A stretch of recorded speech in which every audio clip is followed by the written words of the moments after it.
Narito na naman ang mainit na balita mula sa mundo ng politika. Finally, umani ng matinding reaksyon online ang kumakalat na usap-usapan tungkol sa umano'y comatose status ni Pangulong Ferdinand Bongbong Marcos Jr. Matapos itong mag-viral sa social media, maraming netizens ang nagulat sa sunod-sunod na post, videos at screenshots na nagsasabing may seryosong nangyayari umano sa loob ng Malacanang. Kasabay nito, mas lalong umugong ang tanong ng publiko, otomatiko nga bang magiging Pangulo si Vice President Sara Duterte kapag nangyari ang pinangapangambahang sitwasyon? Ayon sa ilang political observers, mabilis talagang kumalat ang mga ganitong balita lalo na kapag walang agarang paglilinaw mula sa mga opisyal na ahensya. Gayunpaman, mahalagang tandaan na wala pang opisyal na kumpirmasyon hinggil sa tunay na kalagayan ng Pangulo. Sa ilalim ng Konstitusyon ng Pilipinas, may malinaw na proseso tungkol sa succession sakaling hindi na magampanan ng Pangulo ang kanyang tungkulin. Ngunit kinakailangan pa rin ng opisyal na proseso at formal na anunsyo bago magkaroon ng anumang pagbabago sa liderato ng bansa. Samantala, iba-iba naman ang naging reaksyon ng netizens sa social media. May ilan na naniniwalang may malaking sekreto umanong hindi nilalabas sa publiko, habang iba naman nananawagan ng pag-iingat laban sa fake news at maling impormasyon. May mga vloggers at content creators ding naglalabas ng sari-sariling interpretasyon dahilan upang lalong mag-init ang usapan online tungkol sa umano'y paghahanda ni VP Sara Duterte sa posibilidad ng pag-upo bilang Pangulo. Habang patuloy na pinag-uusapan ng sambayanan ang viral na isyung ito, nananatiling palaisipan kung ano nga ba ang buong katotohanan sa likod ng mga haka-haka. Totoo nga bang may seryosong sitwasyon sa Malacanang o isa lamang bang itong panibagong social media frenzy na pinalalaki ng espekulasyon? Sa ngayon, hinihintay pa rin ng publiko ang anumang opisyal na pahayag upang malinawan ang lahat tungkol sa controversial na balitang ito. At yan nga ang mga balitang ating pagkakatutukan, at kung bago ka pa lamang sa aking channel ay huwag kakalimutang mag-like, share and subscribe para updated ka sa mga bagong balita dito sa Tatak Pinas.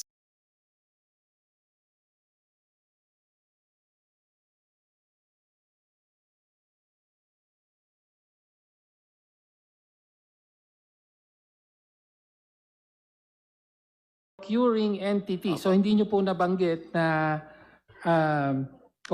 banggitin natin for the record na aside from being spokesperson and chief of staff, kayo rin po ang head of procuring entity. Only for a certain time po. Madam Chair, sorry. Madam Chair. Sige, Madam please Chair, clarify Your po. Honor. If I may just clarify on all the dates, Your Honor, para lang klaro tayo. Okay. Kasi I think dun sa subpoena, mali din yung dates. Ay, as opo, Chief of please Staff. clarify then. When I was hired sa DepEd, I was hired as a spokesperson with a rank of Director 4. That was back in July 2022. Ngayon po, yung pagiging Undersecretary and Chief of Staff ko po, Your Honor, it wasn't until April 1, 2023 kung kailan ako na-appoint as Undersecretary and Chief of Staff. And then yung Hope po, ako po yung naging Hope October, I have the date here just to be exact, no? October 17, 2023. Yun po yung nag-retire si Yusek Mercado. Okay. Doon po ako naging Hope. Okay, thank you. So yung panahon na ito, December 22, 2022, hindi pa po kayo hope. Hindi So pa po. kayo po ay spokesperson. Apo, spokesperson. Okay, thank you.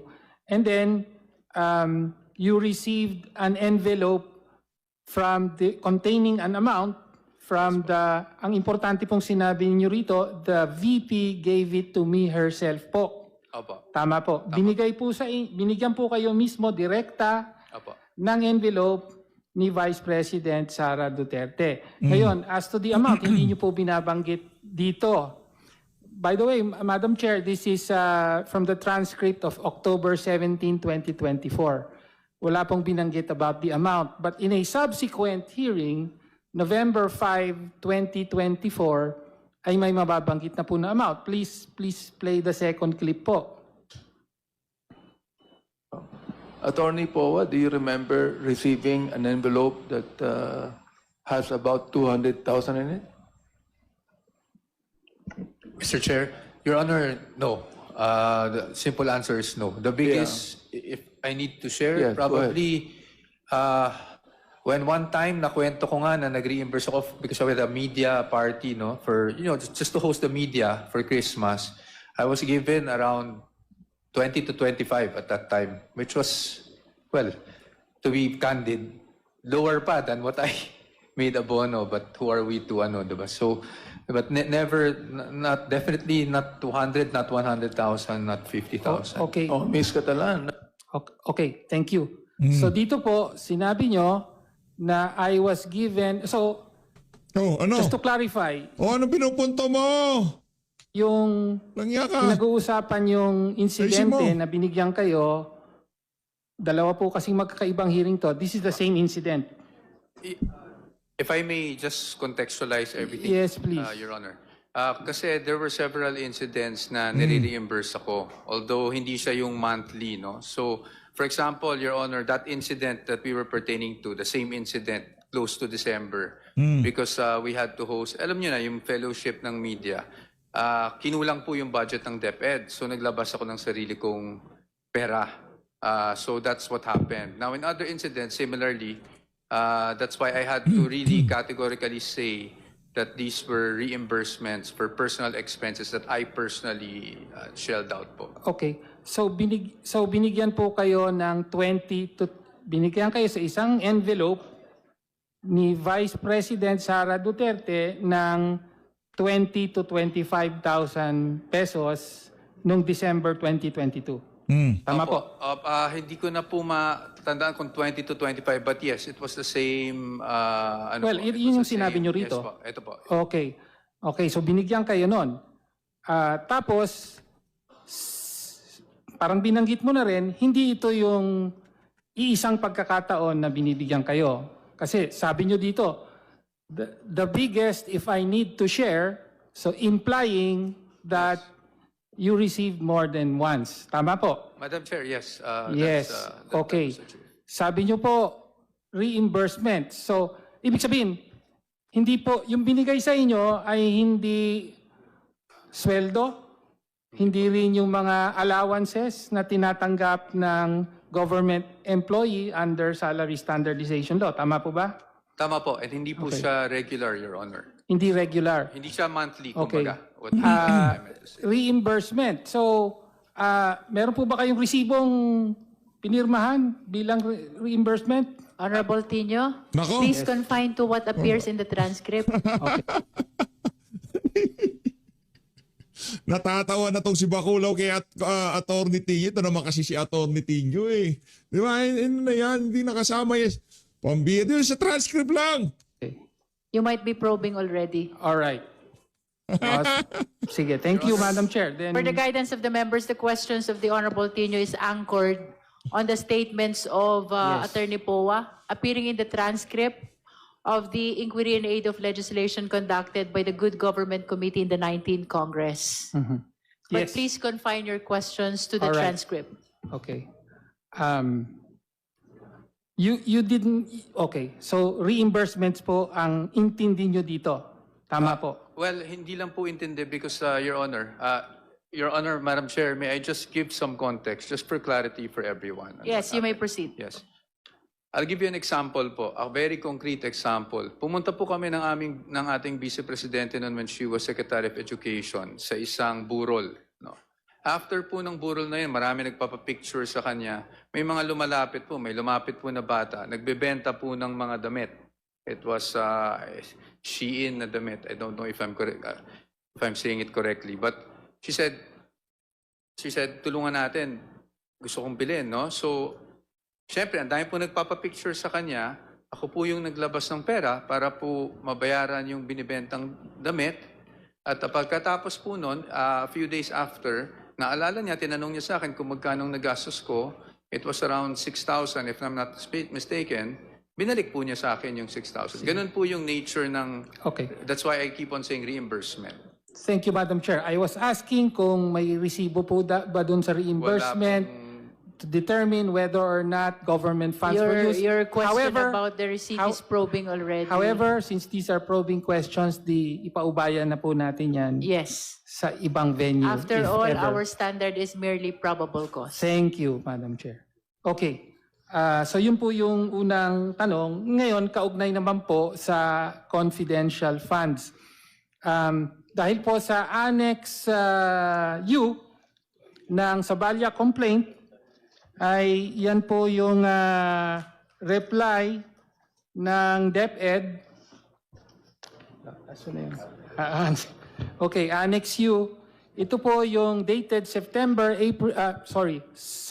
April 2024, addressed to Honorable Nilda B. Plaras, Assistant Commissioner of the ICFAO of COA, at pirmado po ni Attorney Michael Wesley T. Poa as Undersecretary and Chief of Staff. Do you affirm, Madam Chair, na kayo ang nakapirma dito at sinabit talaga ito ninyo in behalf of DepEd bilang tugon sa ICFAO? Madam Chair, Your Honor, yes, I confirm that. Yes, okay. Tapos, dito po, ito ay sagot sa Audit Observation Memo ng COA, which is Annex Q of the Sabaya complaint. No, ito naman po yung Audit Observation Memorandum ng COA dated February 1, 2024, AOM number 2024-015. At dito po pinagpapaliwanag, naka-address po actually kay Vice President Sara Z. Duterte as Secretary of Department of Education. Tapos ang sabi, attention, Mr. Edward D. Fajarda, Special Disbursing Officer, and Ms. Maria Runa L. Catalan, Chief Accountant. So sila po ang in-address ng COA. Pero kayo po ang sumagot. Bakit po ganun? Madam Chair, Your Honor, kasi po, ang proseso po sa DepEd, pag dumating po ang AOM, ang una pong nakakatanggap niyan ay Undersecretary of Finance. And from the Undersecretary of Finance, nire-refer po yan dun sa mismong opisina that is subject of the AOM. In this case, I was actually both. Because noong pong I think we received it Feb 1 or Feb 2, ako po ay OIC Undersecretary of Finance dahil nasuspended po ng Ombudsman yung Undersecretary of Finance nung panahon na yon. At ako po yung Undersecretary of Finance at nagkataon, ako rin po kasi yung head ng OSEC at that time, of course, Okay. aside from the Vice President. So sumagot kayo bilang head ng OSEC, Office of the Secretary, dahil naka-address kay Secretary Vice President Sara Duterte. That's correct. And also you happen to be the OIC Undersecretary of Finance. Okay.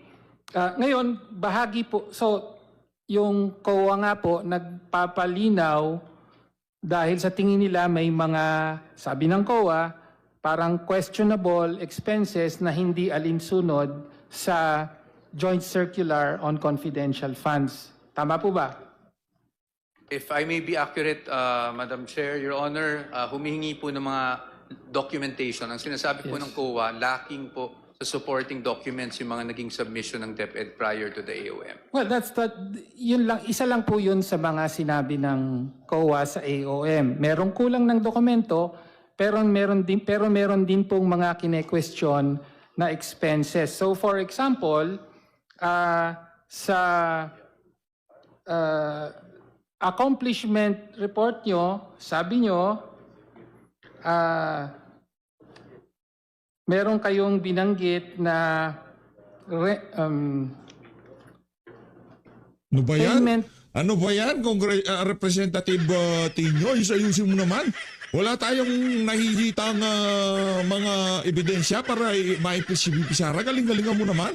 Of incentives Anto ko, or traveling Galingan mo. relative to the confidential operations.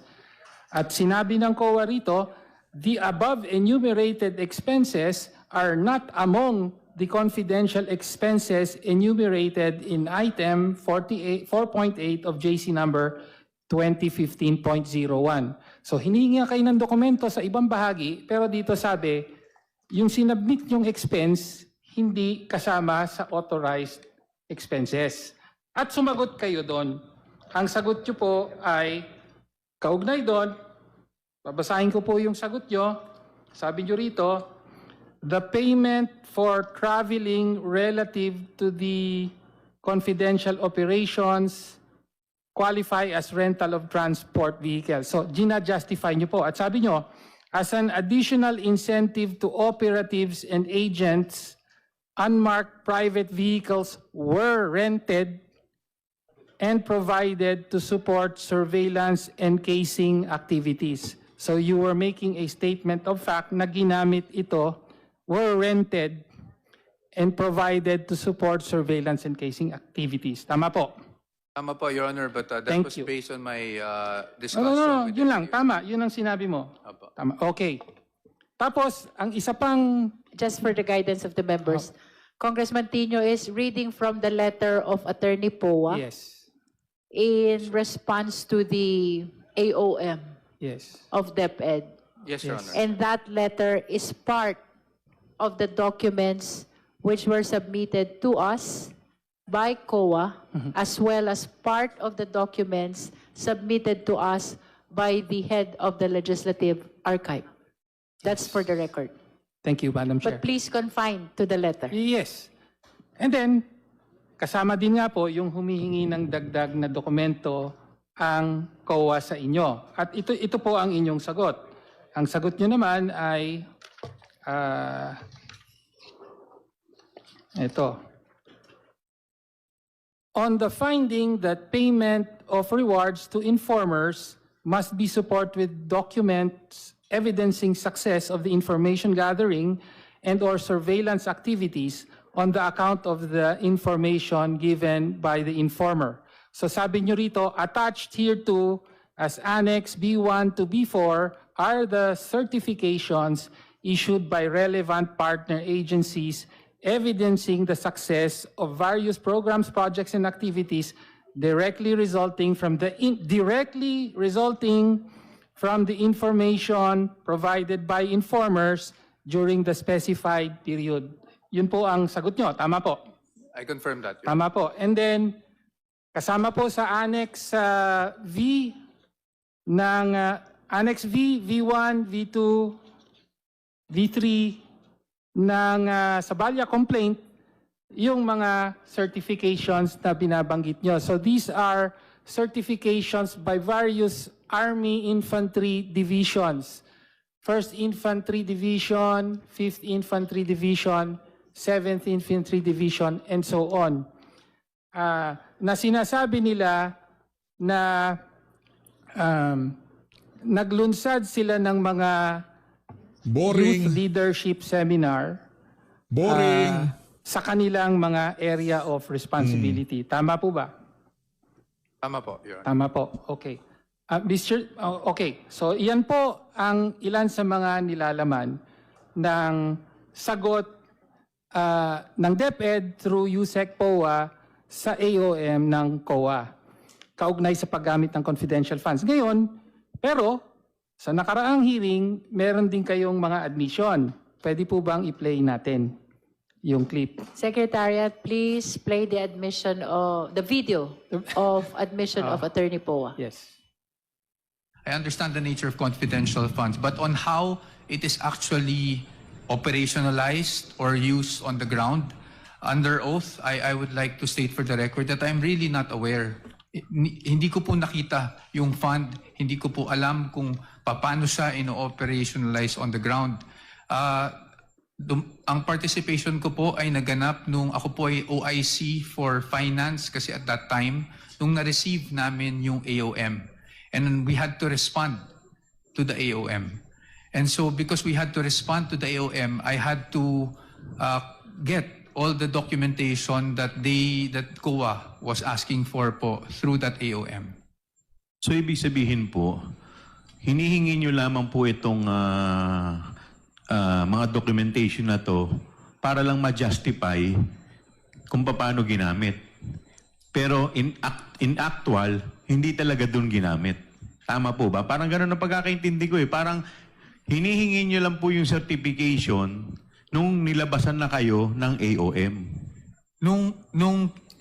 Tama po. Tama po? Tama po. Tama po, okay. So, ayun po. So, una, malinaw po, kayo pa nagsabi, under oath, I would like to state for the record that I am really not aware, hindi ko po nakita yung fund, hindi ko po alam kung papaano siya ini-operationalize on the ground. So inamin niyo po under oath na wala talaga kayong alam kung paano ginamit yung confidential funds. Tama naman po. I have Tama naman always po. been Okay, thank you. consistent with that, Thank Your you. Okay. So, at binanggit din nga po, yung mga certifications na inattach nyo, na hinihingi ng COA, actually, hindi nyo naman talaga alam kung may kinalaman ito sa paggamit ng confidential funds o hindi. Tama po?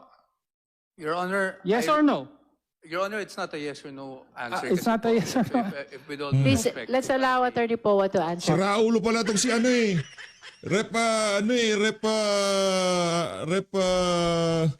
Pangal to. Tinyo eh. Tama ba naman yun?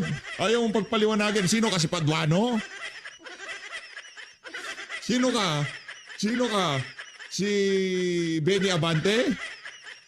Sino ka? Si Romeo Acop? Yung nagurgur na?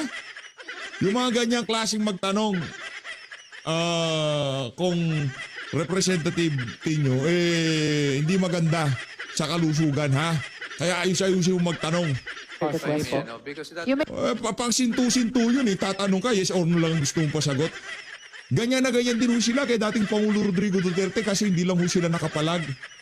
Pero kung 19 Congress to, kakampihan ni Luis Tro itong si Tinyo. Pero dahil nasa 20th Congress na tayo at ayaw na nila magmukhang coup sa sambayan ng Pilipino at marami nang galit sa kanila, kahit papaano, bibigyan nila ng leeway yung mga kinukumbira nila diyan sa pagdinig na yan. may proceed, Attorney Powa. Sige po. the clip was spliced, and I hope that we can refer the Spliced? committee to the entire Ah, transcript. Okay. Your Honor, I Nagulat ka pa ha?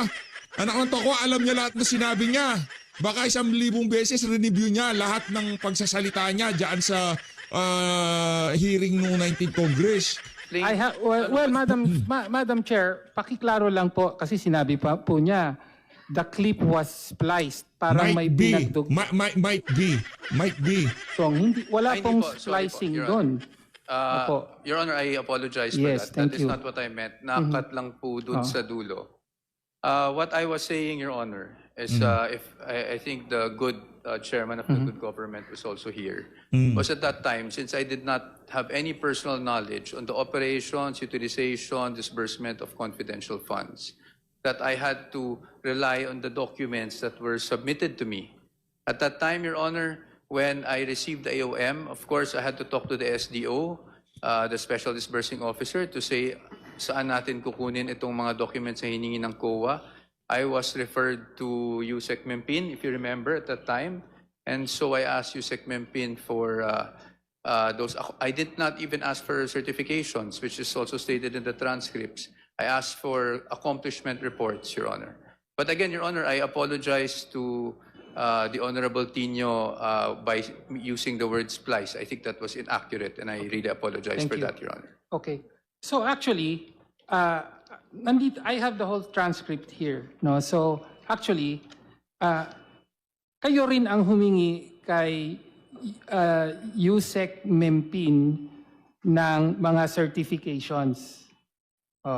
Pero, may alam ba o wala si Yusek Mempin sa paggamit ng confidential funds? Your Honor, yun, hindi ko po masasagot. Hindi niyo po masasagot. Okay. My manifestation is that as per the COA guidelines, ang may alam lang po ng kaya nga confidential funds, ang may alam lang po ng paggamit ng confidential funds ay ang Vice President as head of agency or the Special Disbursing Officer.